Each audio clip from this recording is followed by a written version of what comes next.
Salut les devins, c'est Saikyu, on va se parler des deux derniers épisodes de la saison 4 de l'anime My Hero Academia. D'ailleurs, la saison 5 a été annoncée, vous en avez eu la confirmation à la toute fin de l'épisode, si vous avez vu l'after credit, etc.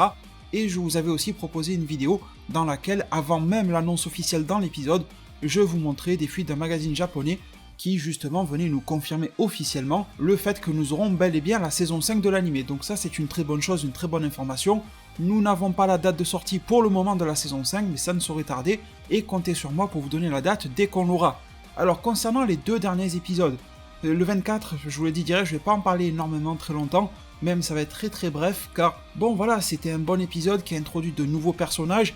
On a l'impression de mettre le pied dans une nouvelle ère, alors que pourtant ce sont des personnages qui existent depuis un moment. Quand on voit celle qui ressemble à un lapin, quand on voit Ox, etc., ils viennent pas de débarquer comme Izuku, qui en fait, même si Izuku, nous on le suit en tant que spectateur, dans le monde des héros, il est que dalle pour le moment. Ils sont des élèves, des apprentis, des machins, ils ont fait des exploits à UE et tout ça, mais au final, ils ne sont pas grand-chose dans le monde des héros, vu qu'ils ne sont même pas des héros, ils ont le permis provisoire, etc. Donc l'épisode 24 était cool, on a rehaussé Ox pour enterrer Endeavor, pour faire tout à fait le contraire dans le 25. Ox a été mis en retrait, pas en termes de temps d'apparition, mais en termes d'impact et de son écriture même, il a été largement rabaissé pour que Endeavor reprenne sa place de numéro 1 dans tous les sens du terme, médiatiquement, en termes de puissance, de force de frappe, etc. Dans le 25, tout va vers Endeavor. Et donc avec le 24, j'ai été très satisfait que l'univers de My Hero Academia soit étendu comme ça, mais en même temps, je me demande pourquoi est-ce que ça n'arrive qu'à la 4ème saison que l'on connaisse ces fameux héros, pourquoi ne les a-t-on jamais vus auparavant? C'est la petite question en suspens. Mis à part ça, un épisode plutôt cool, encore une fois le 24 qui me met dans l'idée que la saison 4 n'est pas la meilleure de My Hero Academia, même si là faut quand même s'en parler, l'épisode numéro 25 a envoyé quelque chose d'assez fou sur cet animé là, on a vécu un très très grand moment par rapport à ça, et franchement je vous le dis, pour l'épisode 25 il n'y aura pas spécialement de critique négative, je vais être 100%, 99,9% dans le positif.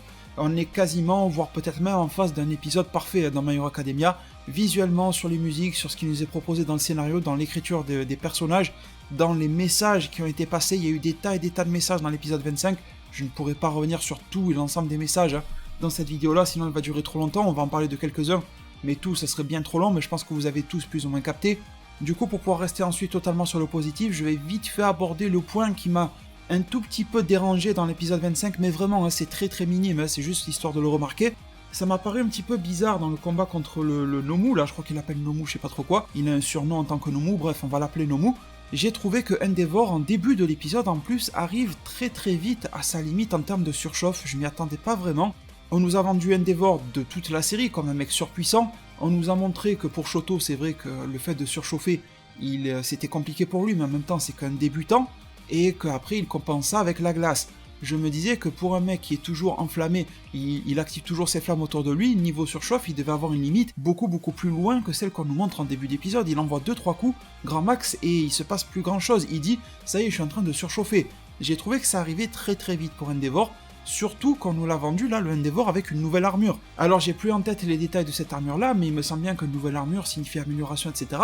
Et je pense bien que cette nouvelle armure doit l'aider d'une manière ou d'une autre à mieux contrôler ses pouvoirs. Donc la surchauffe, j'ai trouvé qu'elle est arrivée très très vite dans l'épisode. Je pense qu'on voulait vite nous montrer un Endeavor qui se surpasse. On a toujours eu un Endeavor qui maîtrisait haut la main ses combats, ses confrontations et tout ça. Il fallait qu'il aille au-delà de ses limites, plus ultra, etc. Mais je trouve que c'est peut-être arrivé un petit peu trop vite pour l'ex numéro 2, maintenant numéro 1, alors que pourtant ce qu'il fait après est juste incroyable, c'est un niveau tout autre, on va vraiment en parler. Mais au début, voilà, sa surchauffe m'a surpris, parce qu'elle est arrivée très très vite. J'ai pas été surpris de la surchauffe, je me doutais qu'il en avait une aussi, mais de là à ce qu'elle arrive si tôt dans un combat, alors qu'il était loin de ses derniers retranchements, ça m'a vraiment pas dérangé, mais je me suis dit que c'était très bizarre pour le numéro 2, pour le mec qui a résolu le plus grand nombre de crimes, je crois, un truc comme ça, et pour le mec qui est maintenant le numéro 1. Alors sinon dans l'épisode, à part ça, et je vous le redis, ce n'était qu'un détail vraiment pour en parler, le soulever dans la vidéo, tout le reste c'est que du tout bon dès le début. On te pose dans une ambiance, et je précise, si jamais il y a des nouveaux arrivants sur ma chaîne YouTube, que à ce jour, je ne suis pas lecteur du manga My Hero Academia, mais je pense que je vais m'y mettre en attendant la saison 5, etc. Et du coup, la surprise fut encore plus grande en découvrant l'animé et en découvrant la scène au début de l'épisode. Je m'y attendais pas du tout. Je m'attendais à ce qu'on reste dans la continuité de la fin du 24, avec l'entrée en scène du Nomu devant le bâtiment et que ça se tape.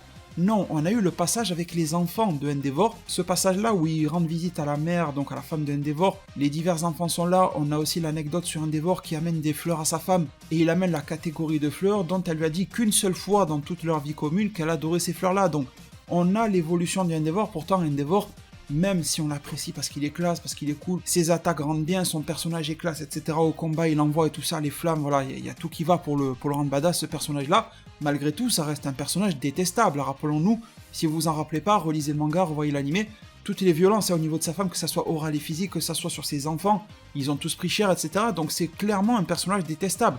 Un personnage détestable que cet animé-là, depuis quelque temps, jouait sur le contraste entre le fait qu'il soit cool à voir, ses agissements sont cool, il y a un petit peu d'arc enfermé sur lui, etc. Donc forcément, les personnages forts et mystérieux, on aime ça.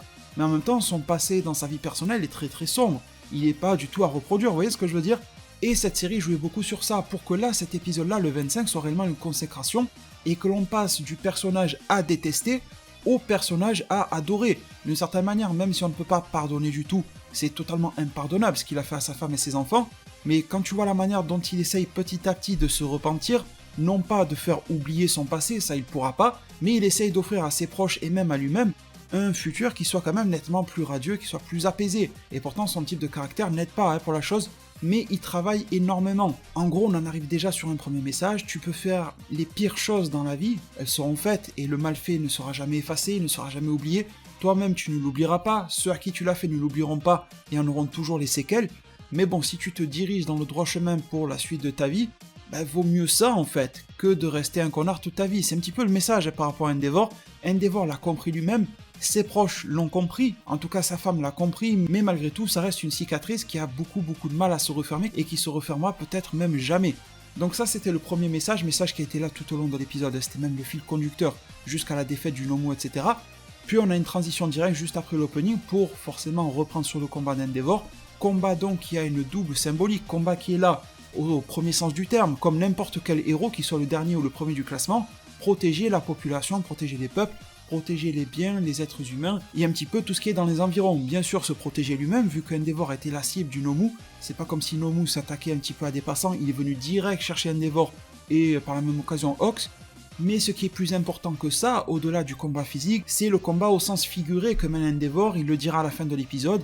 Il voit un petit peu en ce monstre qu'est le Nomu, ce truc qui parle à moitié mais qui est capable de réflexion, qui agit de sang-froid, qui cherche le plus fort. C'est un petit peu ça qu'était Endeavor. Bon, il s'exprimait mieux, mais au final il était très intelligent en combat, il cherchait toujours le plus fort All Might. C'était un monstre dans le sens où ses agissements, même par rapport à la population, il rejetait tout le monde, par rapport à ses enfants, il les tabassait, il les maltraitait, sa femme pareil, c'était un monstre dans ce sens-là, et du coup il est un petit peu Endeavor mis en face de ces vieux démons, vous voyez. Et ça, c'est très intéressant de l'avoir tourné comme ça dans le scénario. D'ailleurs, les devins, j'en profite, je ne sais pas si vous avez vu la déclaration de l'auteur lui-même de My Hero Academia, qui nous disait que selon lui, et qui de mieux que l'auteur pour nous dire ce qui se passe dans son œuvre, le personnage de All Might était très inspiré de Son Goku de Dragon Ball. Il n'a pas dit de qui était inspiré Endeavor, mais bon, je pense que si vous suivez mes reviews, vous savez à qui je pense tout simplement à Vegeta pour Endeavor. Et même si Vegeta n'a jamais maltraité sa femme ou ses enfants, parce que de toute façon il s'est surtout rapproché de eux à partir du moment où son cœur était devenu un petit peu plus pur à Vegeta, mais bon. Mais Vegeta a fait d'énormes conneries, plus que des conneries, des trucs justement impardonnables, vous voyez dans Dragon Ball, et puis petit à petit il a fallu qu'il se repentisse, et même jusqu'à présent dans Dragon Ball Super, quand il retourne sur Namek, sur la nouvelle Namek, il a une forme de repenti par rapport à tout le mal qu'il a fait au Namek dans un passé relativement lointain. Lui-même Vegeta s'en veut, alors que même au niveau du doyen de l'au-delà, etc., on a réussi à lui pardonner dans Dragon Ball. Donc vous voyez, c'est un petit peu la même chose, sauf que Vegeta n'a pas réellement eu le combat pour se repentir. Il y a eu un petit peu, oui, le sacrifice face à Majin Buu, mais c'était différent. La tournure d'écriture était différente, mais au final, le parcours, même si les étapes ne sont pas les mêmes, le parcours Endeavor et Vegeta est très très similaire. D'ailleurs, pour la ressemblance, si vous prenez le film de DBZ, là on a Hildegard et on a Tapion, la scène de combat de Vegeta face à Hildegard, donc Vegeta que je compare à Endeavor, Nomu très comparable à Hildegard, tout simplement pour l'aspect monstrueux, bête, bizarre, etc. et le lieu sur lequel ils se battent. On a Endeavor et Vegeta qui se retrouvent tous les deux devant des bâtiments, les deux vont être propulsés à l'intérieur du bâtiment, il y a des gens à protéger dedans, c'est une scène très très similaire, elle n'est pas plagiée, mais elle est peut-être inspirée. Si l'auteur de My Hero Academia est plus ou moins fan de Dragon Ball, ça peut tout à fait matcher, et ça correspondrait un petit peu à une consécration dans la comparaison des deux personnages. Au-delà de ça, bien sûr, Dragon Ball ou pas Dragon Ball, l'épisode en soi, sans faire aucune comparaison avec aucun autre manga ou animé, est tout simplement excellent. Donc j'ai bien aimé à la suite de ça, le fait que Hawks soit bien utilisé dans l'épisode, et qu'il ne soit pas utilisé du tout comme dans l'épisode 24. Dans l'épisode 24, il a fait son petit speech, il se l'a pété, on avait l'impression, et je me demandais, moi qui ne suis pas lecteur du manga, mais est-ce que ce gars-là n'est pas fait pour être vraiment le numéro 1 à la place de Endeavor? Même un tout petit peu au début de cet épisode 25, je me posais la question, parce que ses plumes, elles avaient l'air infaillibles et tout ça. Bon, après, on a vu qu'en termes de puissance, il valait pas grand-chose à Hawks, en tout cas par rapport au top niveau comme dans ce combat-là. Et on va dire que tout le monde a été remis à sa place. Quand il faut faire le beau sur une scène, etc., Hawks, il est bon. Quand il faut sauver des gens au quotidien, dans des actions de sauvetage, quand il faut mettre en action sa rapidité, quand il faut épauler le numéro 1 comme il l'a fait dans le 25, il est bon. Mais celui qui va en première ligne du front, ce n'est pas forcément Hawks, en tout cas pas forcément face à toutes les menaces, et surtout pas face à la menace la plus extrême. Parce que oui, ce Nomu là, je ne sais pas comment vous le considérez, mais je pense, après mieux réflexion, qu'il est extrêmement puissant, parce qu'on se rappellera quand même, déjà le mal qu'a pu avoir Endeavor face à certains Nomu un petit peu basiques, mais on se rappellera aussi le mal qu'a pu avoir All Might dans la saison 1 de My Hero Academia vers la fin, face à une première version de Nomu. Et on se rappellera que pendant un bon petit moment, même si ce All Might là était un All Might nettement plus bas que le All Might dans sa prime jeunesse, All Might en saison 1, ça restait le meilleur combattant du monde en fait. Malgré le fait qu'il ne soit plus qu'un fantôme par rapport à lui-même, il était extrêmement puissant. C'était justement le numéro 1. Que ça soit chez les vilains ou chez les héros, c'était lui le numéro 1. Et on nous avait balancé une créature antérieure à celle-ci, donc la première version de Nomu, qui parlait pas, qui était toute conne et tout ça, et qui rivalisait en fait au combat avec All Might. Donc je me pose des questions, ce nouveau Nomu est censé dépasser le précédent, il est censé le dépasser physiquement, je pense. Il est censé, et ça c'est pas juste censé, on a la confirmation qu'il le dépasse psychologiquement et intellectuellement, et pourtant Endeavor finit par le battre. Du coup, je sais que la comparaison vaut pas grand chose, mais on peut quand même se poser la question, est-ce que Endeavor aurait été capable de battre le Nomu de fin de saison 1, qui pourtant avait fait très forte impression, vu qu'il avait poussé All Might dans ses derniers retranchements, All Might qui était moins fort qu'avant, mais qui était, comme je viens de le dire, le numéro 1 incontestable, et justement, vu que All Might était poussé si loin, quasiment au maximum de ce qu'il pouvait faire, eh bien, est-ce que durant l'épisode 25, Endeavor a atteint ou dépassé le niveau du All Might de fin de saison 1? C'est quand même une grosse question à se poser, et dites-moi en zone commentaire si, pourquoi pas, on a la réponse dans le manga, mais je ne pense pas. Est-ce que vous trouvez que ma question tient la route déjà, et quelle est votre réponse à la question? Au-delà de ça, forcément, l'épisode prend un gros tournant au moment où Endeavor se fait crever l'œil. D'ailleurs, je ne sais pas du tout s'il va le récupérer ou pas cet œil-là. Je ne pense pas que Recovery Girl pourra redonner ça. On a aussi le cas de la petite Eri qui pourrait le ramener au stade de là où il avait son œil, mais ça va demander du temps vu qu'elle ne sait pas utiliser ses pouvoirs. Donc je pense qu'on risque de se trouver avec un Endeavor borgne par la suite, mais franchement je sais pas.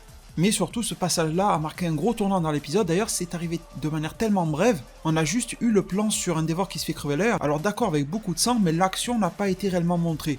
Je me demande, pour les lecteurs du manga, vous me direz si elle n'a pas été un petit peu censurée. Par exemple, dans le manga, on aurait plus de cases dans lesquelles on voit vraiment comment précisément il se fait perforer l'œil. Là, d'accord, il y a le sang qui gît, comme j'ai dit, mais au-delà de ça, ce n'est pas très détaillé sur comment il se fait crever l'œil. J'ai l'impression que ça a été coupé pour pas trop choquer ou quelque chose comme ça. Bref, à partir de là, Endeavor est au plus bas, mais en même temps, il va arriver vers le plus haut. C'est un petit peu bizarre comme situation, mais bon, c'est un des multiples messages de l'épisode. Parfois, il faut arriver au plus bas pour pouvoir se relever et arriver à de plus hauts sommets qu'auparavant. Et un autre message aussi qui nous parvient ici, c'est que parfois dans la vie, en arrivant au plus bas, les autres peuvent nous porter vers le plus haut. Alors ça, c'est très rare. Généralement, dans la vie, et je pense que vous le savez tous, quand vous avez un coup de faiblesse, quand vous mettez un genou à terre, il y a plus de gens pour vous mettre des coups sur la tête et essayer de vous faire poser l'autre genou au sol. Mais parfois, ça arrive, comme pour le cas de Endeavor, ça peut arriver dans la vraie vie aussi, que en posant un genou à terre, il y ait une ou plusieurs personnes qui viennent vous tendre la main pour justement vous rehausser, vous remettre sur pied et vous rendre meilleur que vous ne l'étiez. C'est le cas de Endeavor, parce qu'au final, le monde se rend compte qu'il n'y a plus de symbole de la paix et qu'il en faudra bien un. On a bien vu que pour le moment, dans le top des héros, là présent, il n'y a pas forcément de prétendant parfait pour ce rôle-là. On se rend compte que même Hawks qui se la pète, et bien face à ce Nomu-là, il ne sert, entre gros guillemets, que de support à Endeavor, et c'est déjà bien d'arriver à suivre à ce niveau-là. D'ailleurs, Hawks m'impressionne beaucoup sur ses capacités, je le trouve très très puissant malgré sa jeunesse, donc je me demande beaucoup d'où est-ce qu'il peut venir, etc. D'ailleurs, dans l'opening, on le voit tout jeune, il a l'air d'être accompagné par des mecs en costume ou je sais pas quoi. Est-ce que Hawks ne serait pas le fruit d'une expérience? Est-ce que le mec en costard ne serait pas All for One? Enfin, j'en sais rien. Mais en tout cas, il y a un truc bizarre, il y a un délire bizarre autour de Hawks. Et du coup, tous ces éléments combinés eh bien, font que Endeavor est le seul qui peut assumer ce rôle-là de symbole de la paix.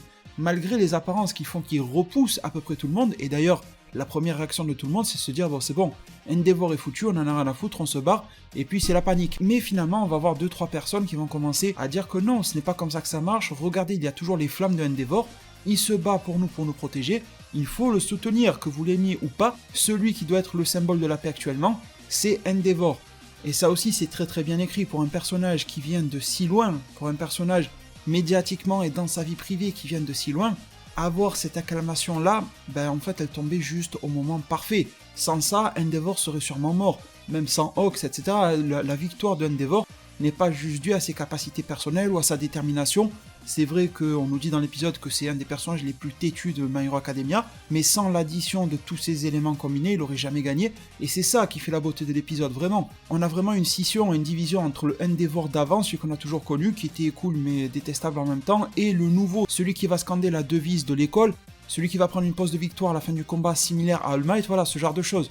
On est sur deux Endeavor, il y a un avant et un après, ça se voit clairement.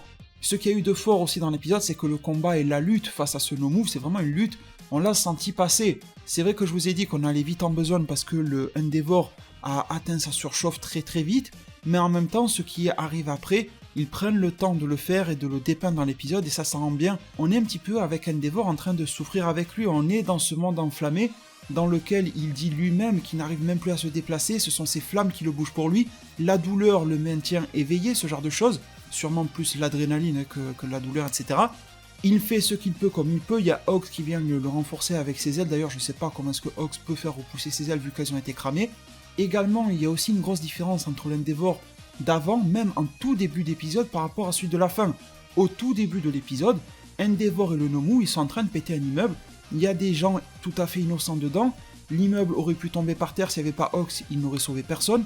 D'ailleurs, ce coup qui a fendu l'immeuble, il aurait très bien pu couper en deux plein de gens. Peut-être c'est le cas, enfin on n'en sait rien du tout. Donc même un Endeavor qui prenait pas tellement de précautions pour le peuple qu'il est censé sauver. Alors qu'à la fin de l'épisode, il fait bien en sorte de s'élever vers le ciel et de balancer sa plus grosse des attaques, justement pour ne toucher personne. Donc là aussi on a l'évolution, la belle évolution de Endeavor. Bien évidemment, et j'en ai pas parlé, mais je suis aussi très heureux que ma théorie sur Endeavor se soit réalisée. Ceux qui ont suivi mes vidéos sur le sujet savent de quoi je parle par rapport à son évolution, etc. Forcément que je suis le plus heureux que Endeavor en arrive là dans cet épisode-là, et j'espère de tout cœur que ça sera pas gâché par la suite, qu'on en reste là, et Endeavor retombe dans ses vieux travers ou quelque chose comme ça, ça me saoulerait un petit peu, j'aimerais bien, voilà, que l'on reste dans la même ligne d'écriture et d'évolution. Je reprends le cas de Vegeta. Bon, on a eu un Vegeta qui est un petit peu rétro-pédalé dans DBS, mais encore pas tant que ça. Si vous avez vu la fin alternative du manga Dragon Ball, à la toute fin, Akira Toriyama lui-même, pendant que Goku se bat face à Oob, on avait Vegeta les bras croisés qui disait « Goku, un jour je te dépasserai, etc. » Donc Vegeta, par l'auteur lui-même, était revenu dans ses vieux travers, c'est pas DBS ou la Toei qui l'ont déformé. Bref, mais en tout cas, j'aimerais pas qu'il y ait de déformation, de rétro-pédalage trop gros pour Endeavor. Il faut rester justement sur cette bonne lancée-là. Faut pas en faire un héros parfait, faut pas en faire un All Might numéro 2, mais il faut justement jouer de son caractère dans la manière dont il a toujours été écrit et de le sublimer avec ce qui vient de se passer dans cet épisode-là. Je pense pas qu'on puisse revenir en arrière après un épisode comme celui-ci sur le personnage de Endeavor, sur le lien avec sa famille, sur le lien avec Shoto. Vous avez vu à quel point Shoto pouvait être ému par rapport à son père qui est en train de se battre, qui a frôlé, mais là de très près la mort. Et en plus tu le vois impuissant comme ça à la télé, en train de se battre et de se faire tuer, de se faire laminer. Bon voilà, c'est vraiment une situation choquante pour Shoto. Et je pense et j'espère que sur de nombreux plans, ça va évoluer, voilà, pour la vie de Endeavor et pour la vie en général dans le monde des héros de My Hero Academia. Bref, je le découvrirai sûrement en lisant la suite du manga ou en visionnant la saison 5 une fois qu'elle sera sortie. Et on en arrive sur la fin du combat, mais avant d'en arriver sur la fin du combat, ce que j'ai beaucoup aimé, c'est qu'on a eu plusieurs tentatives. À plusieurs reprises, Endeavor a dépassé ses limites et a essayé de carboniser la tête puis l'intérieur du Nomu, ça ne marchait pas. Donc j'ai bien aimé le fait qu'on joue avec les codes. Normalement, il y a l'échec, il y a la phase de motivation, puis c'est bon, on bat le monstre. Là non, certes il y a eu l'échec, ensuite il y a eu la phase de motivation entre guillemets, mais même après ça, ça ne marchait toujours pas. Au-delà de la motivation, il fallait que Endeavor en vienne à tuer au second degré ce qu'il était lui-même avant. Sans ça, il n'y avait pas de victoire possible, même en nous montrant qu'avec le pouvoir, de la force, de l'amitié, du soutien du peuple, etc. Non, ça ne marchait pas. Le Nomu était trop balèze pour ça, et d'une certaine manière, l'ancien Endeavor s'accrochait encore de manière trop puissante à ce qui est devenu Endeavor aujourd'hui. Il fallait qu'il s'en débarrasse totalement, qu'il le carbonise de l'intérieur, de l'extérieur, jusqu'à la tête, et c'est totalement ce qu'il a fait sur le Nomu. Nous voici alors avec une renaissance de Endeavor, Endeavor faisant le fameux point de la victoire. J'ai l'impression qu'il n'a pas levé la même main qu'All Might, mais bon, ça je me rappelle plus très bien. Même All Might était très ému durant cette confrontation-là, mais il ne pouvait rien faire, il était impuissant devant sa télé. Et nous-mêmes, en tout cas, je vais parler pour moi, un petit peu de frustration de se dire que c'est le dernier de la saison, parce que là, directement, j'aimerais voir ce qui se passe avec Endeavor, quelles vont être les retombées, comment est-ce que ça va être vécu par la Ligue des Super Vilains. Au final, ils ont coupé une tête, mais elle a repoussé immédiatement grâce à Endeavor. Donc comment va se réorganiser le monde des héros? Est-ce que ça va motiver à avoir plus de héros? Est-ce que les héros vont prendre Endeavor un petit peu comme exemple pour le dépasser? On a eu la métaphore faite par Ox, comme quoi Endeavor était le seul à vouloir rattraper et dépasser All Might. Qui sera alors le ou les personnes à vouloir suivre et rattraper Endeavor? Est-ce que Ox est dans la course? Est-ce que d'autres du top 10 sont dans la course aussi? Est-ce qu'il faudra attendre que la jeune génération de Izuku grandisse pour que cela arrive? Bref, tout ça, ça m'intéresse énormément, mais quelque chose de très intéressant, c'est forcément après l'ending. On est posé en fait dans une toute autre ambiance, on repasse sur Izuku, Izuku qui a été mis très à la marge de l'épisode, quelques plans sur lui, sur son visage, les émotions, devant la télé, Izuku pour une fois qui vient pas se mêler de l'affaire des super-héros comme All Might, Izuku qui en fait est tout simplement resté à sa place, il ne pouvait rien faire. D'ailleurs, par contre en parlant de place, je me demande ce que les autres super-héros foutaient, pourquoi est-ce que personne n'est allé à la rescousse de Endeavor, de Ox qui était en énormissime difficulté. On sait ce que ça veut dire les Nomu, en plus le super Nomu là, il a recraché d'autres mini Nomu, donc pourquoi est-ce que personne n'est venu se battre avec eux? Ça, j'ai l'impression que la situation est un petit peu tardée, mais bon. Au-delà de ça, Izuku, dans l'espèce de pensionnat là, qui est lié à l'école, est en train de dormir, et puis il se passe un truc un petit peu interne, façon Naruto Kyuubi, façon Ichigo et son monde intérieur avec son Zanpakuto, etc. Donc une connexion avec quelque chose à l'intérieur de lui. On a déjà vu dans l'anime qu'il y a ce genre de connexions qui peuvent se faire avec les anciens porteurs du One for All. Vous le verrez dans Heroes Rising, je vous spoilerai pas du tout la scène, mais vous verrez que ça va développer un petit peu cet aspect-là, sans aller trop loin non plus. Sauf que là, dans cet épisode 25, à la fin, là, en tout cas, c'est plus une sorte de transition vers la saison 5, je trouve, que partie intégrante de l'épisode 25, saison 4. On a quelque chose de très nouveau, en fait. On se retrouve avec le premier porteur du One for All, qui est le frère de All for One, on se retrouve avec All for One. Que fout All for One ici? On a l'impression d'être plongé dans le monde interne, si je peux le dire, de Izuku, dans quelque chose qui relie tous les porteurs, anciens porteurs, etc. du One for All. Normalement, ça devrait être une zone un petit peu pour eux.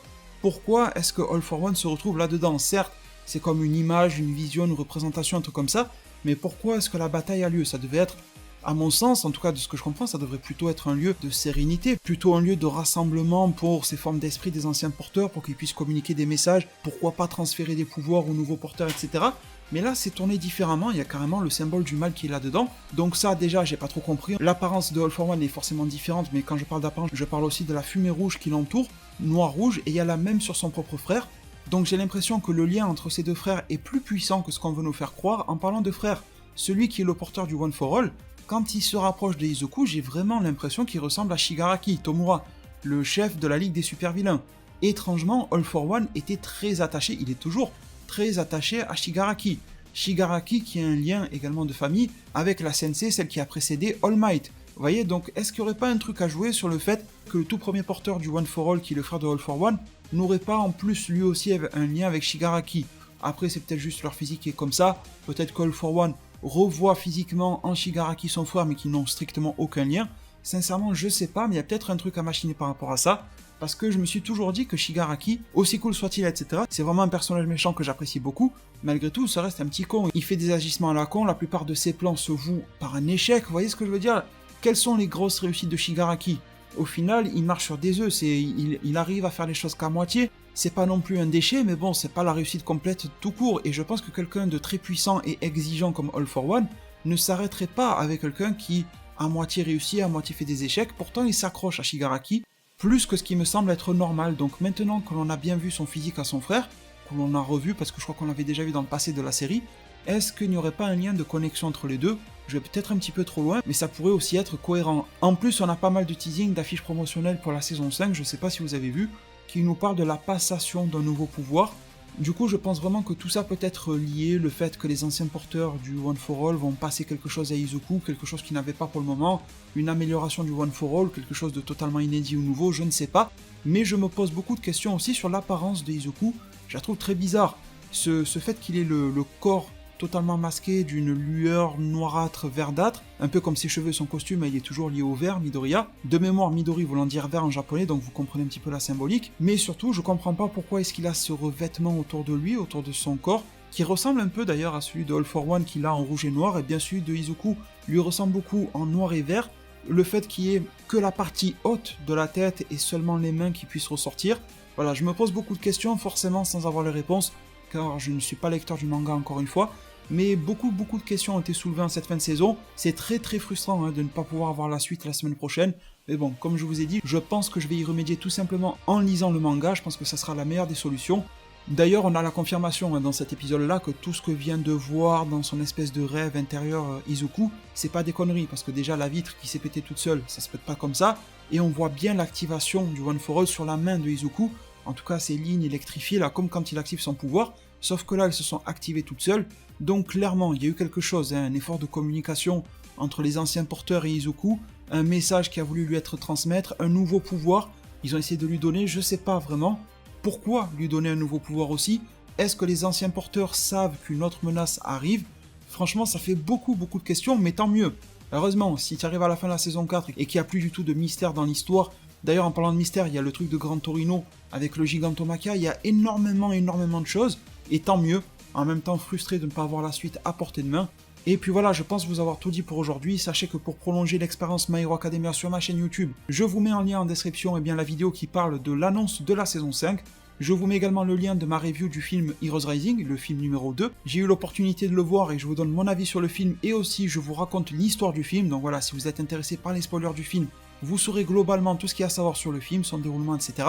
Cette fin de saison 4 de My Hero Academia, ce sera vraiment terminé en beauté. En fait, je vois pas quelle critique on peut émettre par rapport à cet épisode 25. Donc c'est une grande réussite.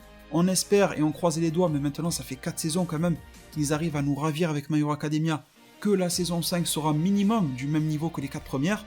Il est maintenant très grand temps pour moi de vous remercier tous de m'avoir suivi durant toutes ces reviews de My Hero Academia, les autres années mais aussi cette année pour la saison 4. Ce fut un réel plaisir pour moi de vous partager toutes ces vidéos sur My Hero Academia. Bien évidemment, ça ne s'arrête pas là. Peut-être que si j'en ressens l'envie de vous parler du manga, je le ferai. Quand on aura des news, date de sortie du film, par exemple en France, dans les pays francophones en général, je vous la donnerai aussi. Quand on aura la date de sortie et le détail du contenu des arcs adaptés, du nombre d'épisodes ou autre de la saison 5, je vous parlerai de tout ça bien évidemment. L'aventure My Hero Academia sur ma chaîne YouTube n'est pas du tout arrêtée. Il va juste falloir être un tout petit peu patient pour qu'elle puisse redémarrer. On se parle très prochainement sur ma chaîne YouTube pour l'épisode de Boruto. Épisode de Boruto qui sur les réseaux sociaux a beaucoup plu. Personnellement, je vous dirai ce que j'en ai pensé dans la vidéo. Le fameux combat Boruto Shoshoji, etc. Et puis voilà, je vous remercie tous infiniment pour tout votre soutien, le pouce bleu à la vidéo, l'abonnement et la cloche des notifications. Comme ça, je pourrai vous prévenir de toutes les news sur My Hero Academia et autres, bien sûr. Merci pour votre fidélité, pour tous les commentaires que vous laisserez, pour partager votre avis, pour m'éclairer un petit peu sur les questions que je peux avoir suite à cet épisode-là et suite à la fin de la saison 4. Merci vraiment pour tout, prenez tous extrêmement bien soin de votre futur, et à plus pour de prochains arts divinatoires.